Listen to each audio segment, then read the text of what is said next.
check us out in Milwaukee at the Con Midwest Gaming Classic, April 29th to May 1st.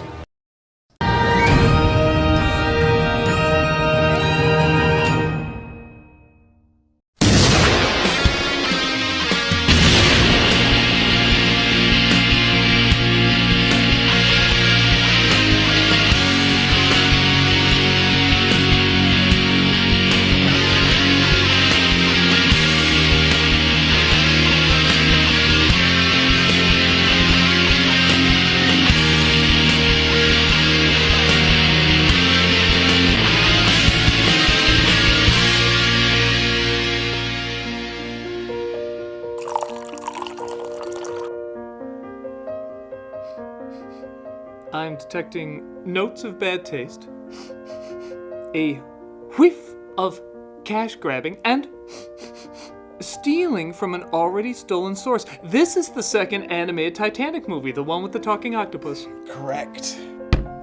Here's your second bottle of obscure shit. More essence of ship shit, a bouquet of noise confused for acting, and history learned from a Denny's placemat. This is the magic voyage. Right again.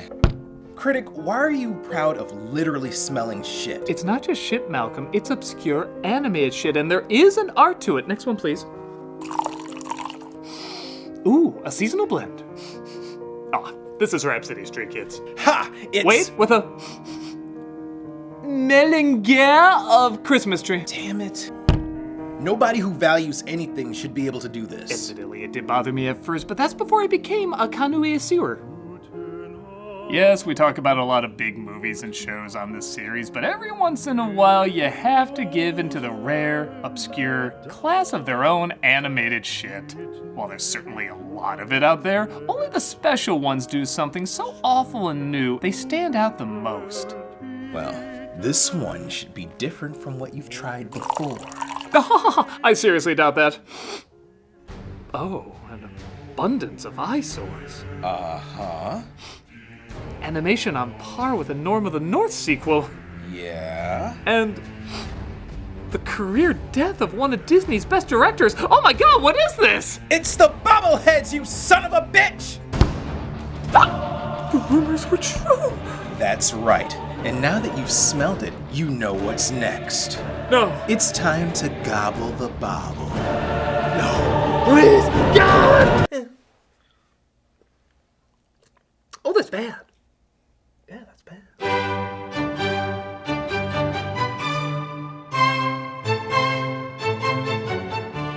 The Bobbleheads movie was another one of those films people had to watch the trailer for just to see if it was real. Released in 2020, because really is there a more fitting year. Bobbleheads is so bad, it doesn't have a Wikipedia page, didn't muster up a Blu-ray release, and sad to say is directed by Kirk Wise, director of Disney's Atlantis, Hunchback, and Beauty and the Beast. There's one of three options of how this could be. One, this was just a paycheck movie. Two, he tried to make it work but the studio intervened. Or three, maybe he was the guy who did all the gargoyle stuff. I'm leaning towards one of the first two. You know those Simpsons parodies of Pixar films? I'm empty! Don't let them put pencils in me! It's like someone said, wait, that would probably make money. This is a new level of uniquely bad, in that it's so lackluster and so uninventive that it's not even entertaining from a tacky angle. Yet its mere existence is so horrifying you can't help but talk about it. It's a unique realm of both being worth talking about and not being worth talking about at the same time. Though I don't know, consuming this might have had some bad side effects on me. What makes you say that, Critic? Everything's fine. It's almost like drinking shit is unhealthy for you. There's your quote for the movie, Bobbleheads.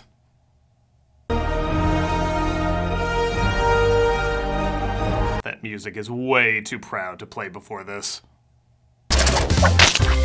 Oh, sorry, thought it was hard-boiled. So quickly, you can see why this only has a DVD release, because it looks like a straight-to-DVD movie. I'm already confused. Which ones are the Bobbleheads? They all look so plastic, I believe any of them are. Got a little egg on your face. We open with a family in the suburbs, and in probably the film's cruelest tease, we find out the parents are roller coaster designers. Dream the Scream, theme park design, Rosa speaking.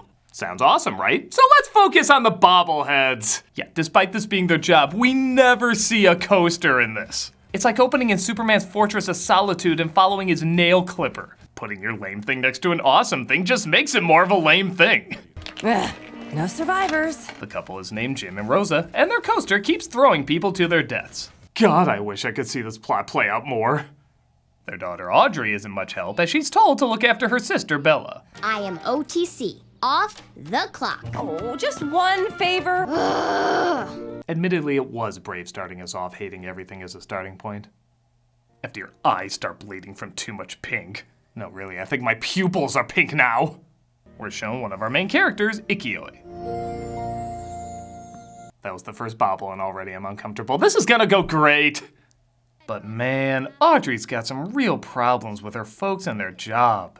Oh, not that they're away all the time, but rather she wants to see less of them. And this is done as a legit emotional moment. Like in an office away from home and away from me, people just disappoint you. Now you might be saying, what a god-awful character and a god-awful message, but seeing how this came out during 2020 just before lockdown, It might not be the message we deserved, but the one we needed. clocked it 5 minutes in, dead baby. Why'd I just have a feeling that was gonna be a thing in this movie? No, she's fine, but our sociopath in training is seriously put off by her near death. Bella almost fell. I'm OTC, remember? Ugh.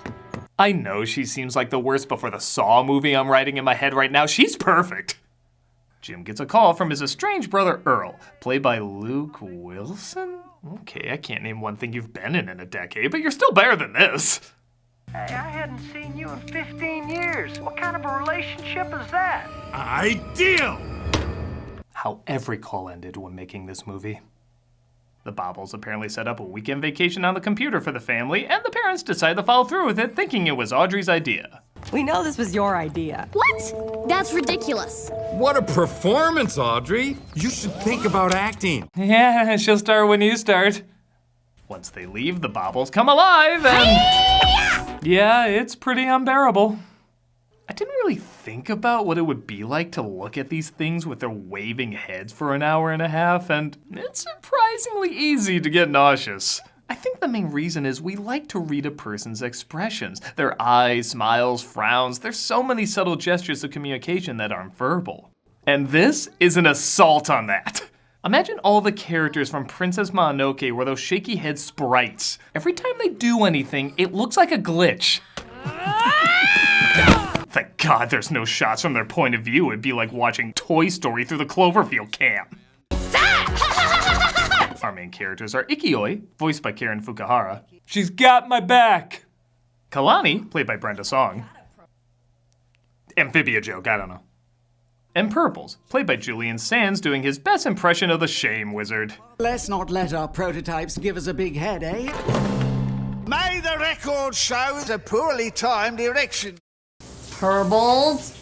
Even that name's a little ewy. It sounds like a gremlin in a porno. Oh no, it's Purples. He's gonna make her bikini shrink. Ooh, a plop sound effect and wah-wah music. If it was the 20s, this won an Oscar. So you may think after the folks leave, the plot gets started. But nope, they just hang around the house doing nothing for 7 minutes. I think they're assuming kids will be entertained just by their shaking heads. We're watching Waving Keys, the movie. Hello, hey, anybody home? Something close to a plot gets going when Jim's brother Earl drops by with his wife, Binky, played by Jennifer Coolidge. Family wouldn't leave family out on the porch to rot. I don't know, it is the Wilsons. The two of them break in, and am I crazy or did they actually forget to put a mouth on their main character? Maybe they assume nothing of value can be said in this film, so they just erase the lips altogether. This is a bubble boundary violation. Yeah, this movie's like a game of which bodily functions will abandon you when you dream about it tonight. Ooh, we're up to kidneys.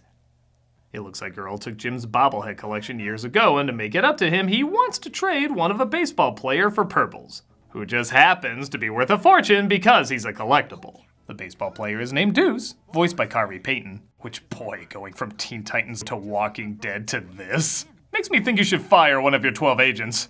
And he's based on a real athlete in this world. He traded his bat for a medical degree, joined Doctors Without Borders, but sadly, deep in the Amazon jungle, he was carried off by a python. Plot 3 I'd rather watch a movie about than this. My humans are total mega fans of your proto. He's right up there with Cher.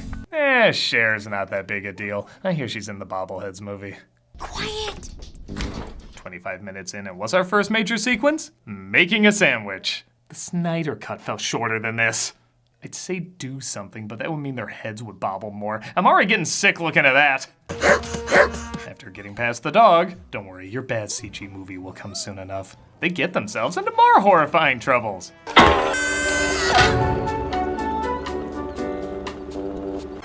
Well, we made it to Bowles. The dog chases them outside, though. Oh, crap! Well, there's that PG rating. Did that extra edge save you at the box office? Landmine! Pile of poop! No, thank you! Man, you couldn't even do anything with a poop joke. Give the 3 toddlers who actually saw this what they want. They try to find a way back in, so they sneak through the air vents. He can't do it, Kalani. Get out! You are so cray-cray. Did a grandma who just discovered 2005 write this? Oh, so you're Judge Judy now? My mistake, 1996.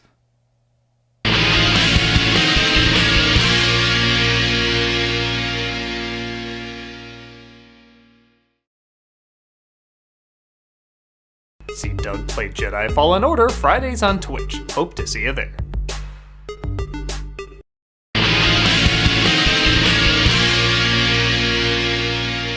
The couple decide to spend the night, and the Bobbles try to figure out a way to scare them off. Earl hates scary movies.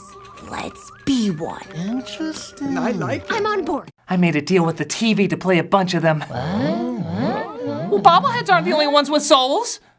Why would that be? They set up all sorts of creepy tricks around the house to make Earl think the place is haunted.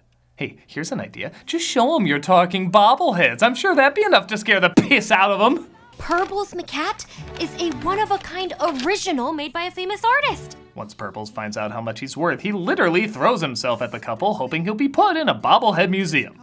I'll go for top price. Maybe have a place of honor in the Bobblehead Museum. I'll spare you the time because I know you're looking it up. It is a thing. What you got there, boy? What do you know? That stupid dog had it all along. Okay, if those dog legs were actually proportionate, I think he would look like this. The two of them get in a fight, though, as Earl has second thoughts about selling the cat. We sell that kitty and we can go places. Not that way, Binky. Not in the butt. Binky evolves from robbery to kidnapping. Well, isn't she a little Hans Gruber? And decides to throw Earl in the trunk and take the bobblehead for herself. And give her credit, she has literally the only funny line in the movie. Honest to Pete, Earl, you're so dumb you put stamps on an email. Well, you know, you can print those stamps at home with time and place. She decides to take a bath first because we need her to do something while Purples escapes, which sadly leads to this animation.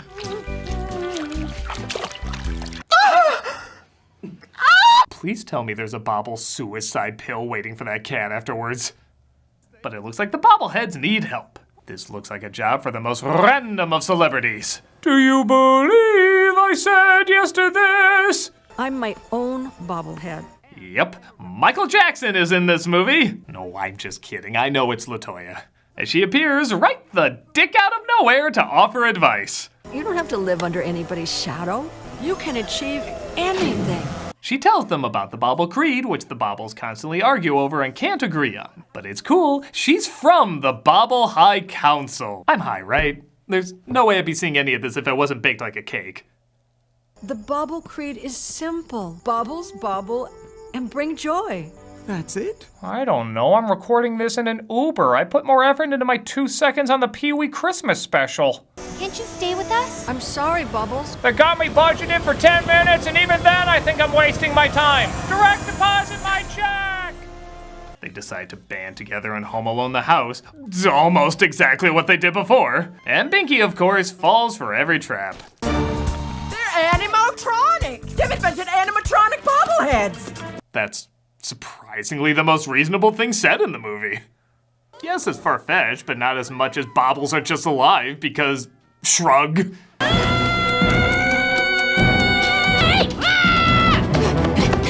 Ooh! Violent vomiting reflex! They use the toy roller coaster to throw themselves at her. Oh yeah, remember when we thought this movie might be about roller coasters? It's sad this film's making me nostalgic for ideas I wanted it to be. And they finally take her out. Earl gets free off screen because the makers of this want to go home and the Bobbles go back on their little perches. The question of how or why those things exist would be light years more interesting than the hour and a half we just witnessed. That goes into bracket B. Nice work, Nicky-Oi. They rebuild the coaster for when the family comes home that, wouldn't you know it, fixed all their design problems. No fatalities. Oh, I refuse to believe this movie resulted in no fatalities. Even Earl comes back and apologizes for all the wrongs he's done in the past. I just spoiled good times we could have had as brothers. Why didn't you come on in? Yeah, just get in here. We're like 2 minutes away from the end credits. And I don't know about you, but I would scream like Alfred Molina from Raiders of the Lost Ark if this appeared on my monitor. Welcome to the family. Bobble righteous.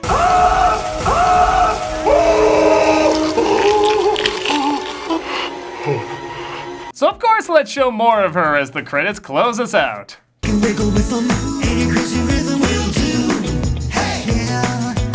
I've played Castlevania games where Medusa heads are flying right at you, and they're still not as scary as Bobblehead Cher's convulsions. Moving your body, wind it up tight. She says exactly what you would think she would say, thinking the mic was off. That was terrible. This is really bad. That's just disturbing. Maybe it's good that nobody's watching. And it ends with this knee slapper. I got you, Bobbles. She gives a look like, I was part of 90 minutes that'll never be returned to you. And well, I'm glad somebody's smiling at the end of this. It's no surprise that the Bobbleheads movie is awful, but what sets it apart from other bad animated movies is how torturously long it feels. The lack of passion, imagination, and ingenuity takes what should be a forgettable hour and a half and makes it feel like a 3-hour melting of neurons. Aside from literally one throwaway joke from Coolidge, there is not one laugh I got out of this. Not one clever scene, not even a so bad it's good moment. It's just unpleasant to watch and feels like an eternity. As obscure animated shit goes, this is a rare vintage I'm assuming will not age well. Jesus, I feel like just watching that movie is messing with how I see everything. Don't worry, Critic. I'll help you with that. Oh God!